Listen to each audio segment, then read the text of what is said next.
Hi friends, అందరికీ నమస్కారం. Friends, వీడియోని వీలైనంత మందికి షేర్ చేయండి, అలాగే లైక్ చేయండి.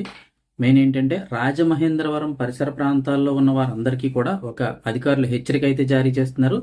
రాజమండ్రి పరిసర ప్రాంతాల్లో అయితే కనుక పెద్ద పులి సంచారం ఇప్పుడు కలకలం రేపుతోంది, తీవ్ర కలకలం రేపుతోంది.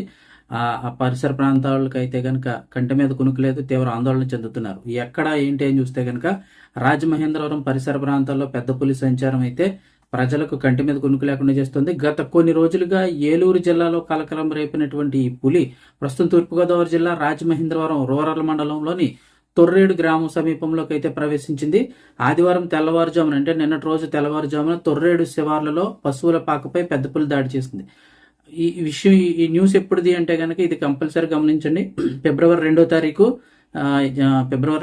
2026కు సంబంధించి డేట్ కూడా ఒకసారి చూడండి. తర్వాత ఎప్పుడైనా షేర్ చేస్తే ఇబ్బంది కాబట్టి డేట్ కూడా చెప్తున్నాను. ఫిబ్రవరి 2, 2026 తొర్రేడు శివారులో పశువుల పాకపై పెద్ద పులి దాడి చేసింది. దాడిలో 2 ఆవులను, ఒక లేగదూడను పులి హతమార్చడం స్థానికంగా తీవ్ర ఆందోళన కలిగిస్తోంది.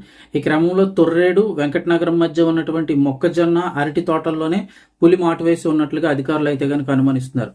కొంతమందికి తొర్రేడు గ్రామం అంటే చాలా మందికి తెలుసు, తెలియని వారికి అయితే కనుక చాలా మందికి తిరుమల కాలేజ్, రాజమండ్రి తిరుమల కాలేజ్ ఎక్కడంటే చాలా మందికి ఐడియా ఉంటుంది. తిరుమల కాలేజ్ దాటిన తర్వాత వచ్చే గ్రామమే తొర్రేడు.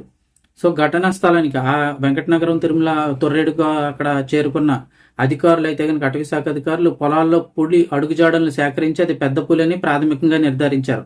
పులి కదలికలను నిరంతరం పర్యవేక్షించేందుకు ప్రత్యేక బృందాలను రంగంలో దించడమే కాకుండా పశువుల కాపర్లు, రైతులందరూ అప్రమత్తంగా ఉండాలని హెచ్చరికలు జారీ చేశారు.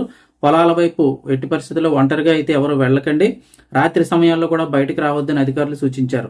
భయాందోళన నేపథ్యంలో స్థానికంగా ఉన్నటువంటి పాఠశాలలన్నిటికీ కూడా సెలవు ప్రకటించారు. పులిని పట్టుకోవడానికి బోన్లు అవి ఏర్పాటు చేసే దిశగా అటవీ శాఖ అధికారులు అయితే అడుగులు వేస్తున్నారు. సో ఆ సరౌండింగ్ లో ఉన్నవారు ఎవరైనా కూడా, లేదా అటుపక్క ప్రయాణించేవారు కూడా ఎట్టి పరిస్థితుల్లో ఒంటరిగా అయితే వెళ్ళకండి. ముఖ్యంగా రాత్రి సమయాల్లో అయితే అసలు వెళ్ళమకండి. అధికారులు అది పట్టుకున్నారా ఏంటనేది దాని మీద క్లారిటీ వచ్చిన తర్వాత మాత్రమే మీరు అటుపైకి అయితే వెళ్ళడానికి అయితే ఇబ్బంది ఉండదు. సో తొర్రేడు గ్రామం సమీపంలో అయితే ఆ పులి అయితే సంచరిస్తున్నట్లు అధికారులు హెచ్చరికలు జారీ చేస్తున్నారు.